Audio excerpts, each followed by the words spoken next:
Tá club Dúlra ar bun ag daltaí Gaelscoil Chill Dara, chun scileanna alamo a eolalam le céis ón ggólacht Dúlra Chill Dara.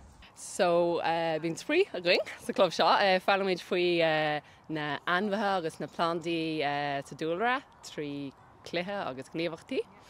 Déanamid céirdíocht agus alíonn ón Dúlra, ón na rudaí atá saoire naisce sa scach. Tugann sé suimhnas inta don na páistí, tá lán buntáistí banan le am a caithfh lasmuo faoin air.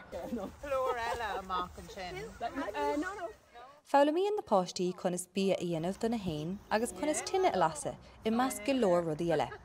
An rud is fálam sa faoin club ná támuid ag obair le chéile agus tá sé anna spríú. An rud is rála mé ná an Europa Bridge. Fálam mé chunas tinine a lasa agus chunas a lán rudaí eile dhéanamh.